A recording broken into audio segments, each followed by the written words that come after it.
Salam à tous, Baruch Hashem. On reprend le jardin de la paix, mode d'emploi, pour savoir comment fonctionne ma femme.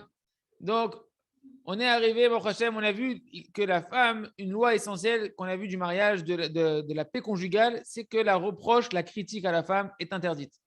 On ne doit en aucune manière, pour aucune raison spirituelle ou matérielle, faire des reproches à sa femme. On a vu la première raison, c'était par rapport à comment la femme a été construite au niveau de son âme, qu'elle attend l'honneur de son mari. Or, le reproche, c'est l'opposé, l'extrême opposé de l'honneur, donc ça détruit complètement l'âme de la femme. Et on a vu pourquoi Hachem a créé la femme comme ça. Ben, essentiellement parce que la femme, elle est le miroir de l'intériorité de l'homme. Et Hachem l'a mis en face de lui comme un miroir qui va l'aider à se réparer lui-même. Et quand tu vas te réparer toi-même, eh ben, ça va réparer le reflet de ton miroir qui est ta femme. Et donc, à travers ta femme, tu vois tes propres défauts que tu dois réparer. Donc, tu ne dois pas faire des critiques. Tu dois t'auto-critiquer en réalité et t'arranger pour l'arranger. Et maintenant, on va voir d'autres raisons qui ne sont pas les raisons essentielles, mais d'autres raisons pourquoi il ne faut pas faire de reproches. Deuxième raison qu'on va voir, c'est que les reproches, eh ben, elles vont affaiblir la femme. Toute personne en réalité, mais essentiellement la femme. D'où on apprend ça? C'est que Rabbi Akadosh, Rabbi Nachman de Breslev dans l'Écouté Moharan, enseignement 8 de la deuxième partie de l'Écouté Moharan, il nous dit que celui qui n'est pas digne de faire la réprimande, qui n'est pas du niveau de la réprimande, ça sera interdit pour lui d'aucune manière de faire de réprimande à aucun homme, quel qu'il soit. Et non, on dira à plus forte raison pour sa femme. Voilà les mots de Rabbi Akadosh. Rabbi Nachman de Breslev. Bien que la réprimande, c'est une chose extraordinaire et qu'il a un combat chaque juif de faire la mitzvah, de réprimander son prochain, quand il ne se comporte pas comme il faut d'après la Torah, Akdosha, comme c'est marqué dans la Torah. Réprimander, tu vas réprimander ton prochain. Malgré tout, tout homme n'est pas apte à pouvoir faire cette mitzvah. Écoutez bien, ouvrez bien vos oreilles, messieurs. Cette mitzvah n'incombe pas à tout homme. Il faut être digne de pouvoir faire cette mitzvah-là. Sinon, il ne faut pas la faire. Tu n'es pas digne, tu ne la fais pas. De qui on apprend ça? Rabbi Akiva. Il a dit Rabbi Akiva sur cette mitzvah dans la Gemara Akdosha. Je m'étonne si dans cette génération-là de Rabbi Akiva, il y a quelqu'un qui est du niveau de pouvoir faire la mitzvah de réprimander son prochain. Rabbi Nachman de nous dire, si Rabbi Akiva il a dit ça de son époque, combien à plus forte raison dans notre génération à nous? Pourquoi? Il dit Rabbi Kadosh. Parce que lorsque la personne qui va réprimander n'est pas digne de cette mitzvah-là, elle ne sait pas la faire, alors non seulement qu'il ne va pas être utile, il ne va pas être bénéfique par sa réprimande, mais il va également rendre dégoûtant et nauséabond l'odeur des neshamot, des âmes qui vont entendre la réprimande qu'on leur fait. Pourquoi? Parce que par ta réprimande, tu es en train de réveiller la mauvaise odeur des mauvaises actions et des mauvais traits de caractère des hommes ou des femmes à qui tu es en train de faire les réprimandes. Il me dit à quoi ça ressemble?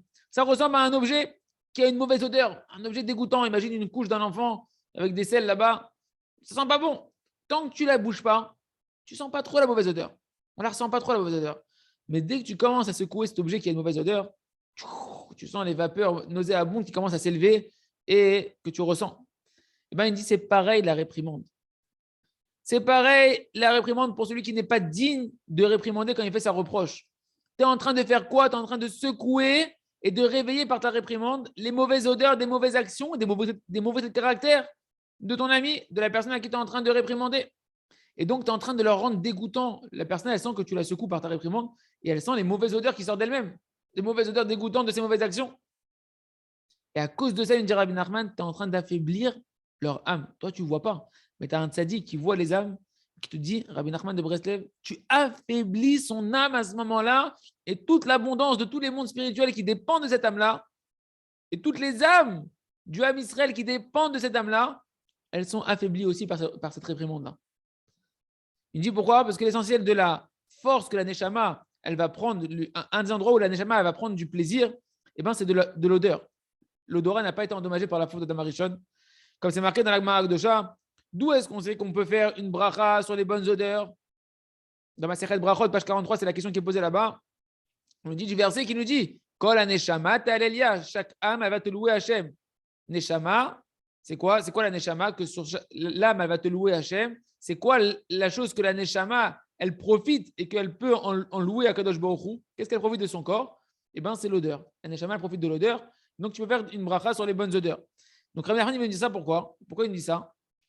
Pour nous dire, lorsqu'une personne elle va faire des réprimandes et qu'elle ne sait pas le faire, eh ben, elle va réveiller les mauvaises odeurs.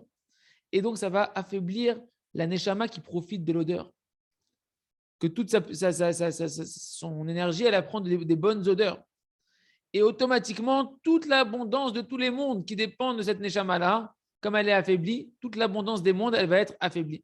Et les Neshamot qui dépendent d'elle vont être affaiblis. C'est pourquoi on conclura là-dessus dans l'extrait de cette Torah 8 de l'écouter Moharan Tignana.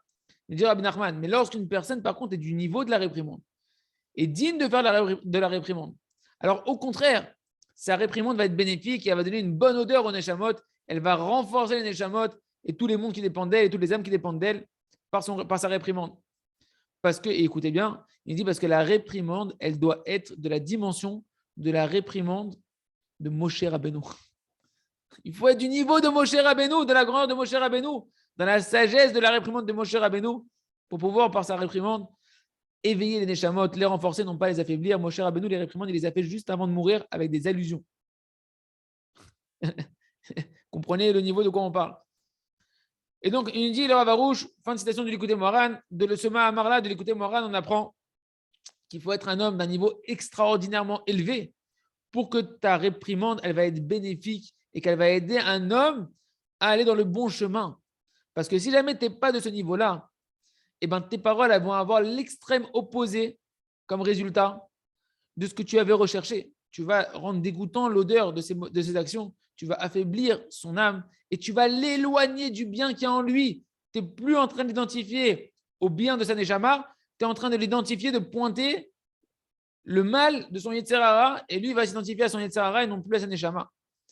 Il nous dit, le Rav Arush, j'ai si Rabbi Akiva, qui était le plus grand des Tanaïm, des sages de l'époque de la Mishnah, il a dit sur sa génération que eux-mêmes, tous les sages de sa génération, c'était des gens qui étaient gdoshim, saints, extrêmement, une sainteté élevée, énorme, qui pouvaient, le plus petit d'entre eux, il pouvait faire revivre les morts. Il a dit à son époque, il n'y en a pas un qui est du niveau de faire la réprimande. Si, il est en train de faire une réprimande, Rabbi Akiva. Rabbi Akiva était lui, de ce niveau-là, parce qu'il est en train de faire une réprimande.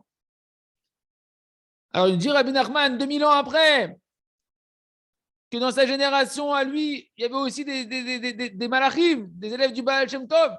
Il dit, à plus forte raison, dans notre génération à nous, que ce n'est pas notre génération à nous d'aujourd'hui, de 2022, c'est la génération de Rabbi Nachman, d'il y a 200 ans.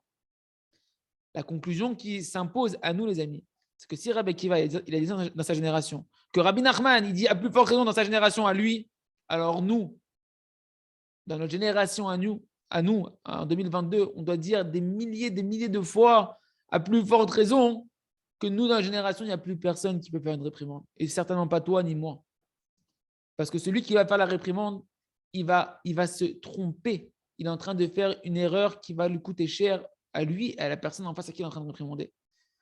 Et encore maintenant, on va ramener ça par rapport au Shlom Bayit, à l'entente conjugale. Si encore tu te trompais, tu faisais une erreur qui te concerne que toi personnellement. C'est-à-dire, encore ça va, on comprend, mais là, tu es en train de parler d'une erreur par ta réprimande qui va engendrer un dommage terrible pour le prochain, avec des conséquences qui vont être très difficiles et amères, parce que cette personne-là qui est en face de toi, tu l'as affaiblie, tu risques de la faire tomber, et toutes les âmes et tous les mondes qui dépendent d'elle, ils sont affaiblis. Et c'est sur ça que la Torah, elle a mis en garde pour la mitzvah de réprimander, c'est marqué, réprimander, tu réprimanderas ton prochain, velotissa à la frette, et tu ne le feras pas porter le poids de ses fautes. Ça veut dire quoi? Pourquoi elle a mis ça juste après la Torah? Pour te dire, quand tu fais ta réprimande, tout le but de ta réprimande, c'est quoi? C'est de diminuer le poids des fautes de ton prochain qu'il a sur ses épaules. Et non pas que tu vas lui alourdir par ta réprimande le poids de ses fautes qui va. Déjà, il a fait une faute. Maintenant, tu vas lui mettre la rama de sa faute. Donc, tu vas encore plus l'affaiblir à la personne qui nous en préserve.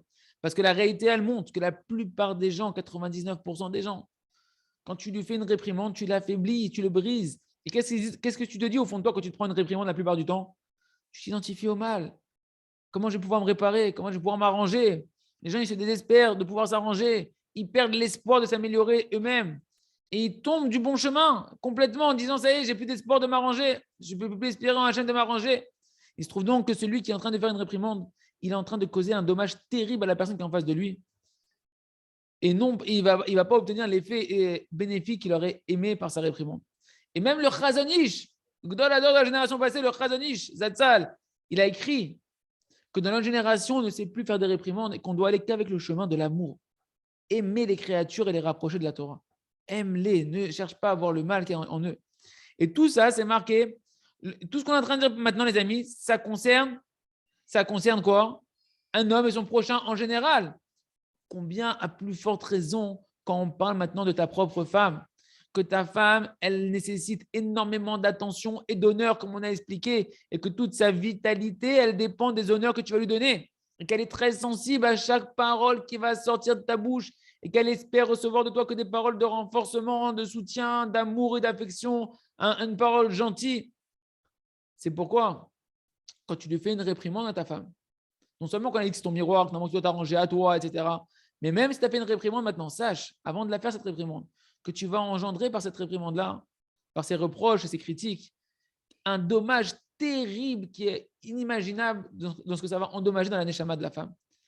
Abdat Hashem, Yiratzon, que chacun il se renforce de savoir que les réprimandes, c'est pas pour nous, avec la femme, ni avec les prochains, ni avec le prochain, ni avec personne.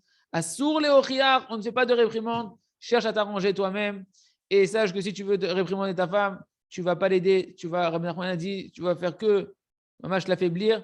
C'est-à-dire que chacun apprenne bien ce message-là, revoyez ces cours-là, priez sur ça et qu'on puisse, Hashem, chacun s'arranger soi-même à travers notre femme et honorer notre femme, lui dire des compliments à Hashem et comme ça la rendre heureuse.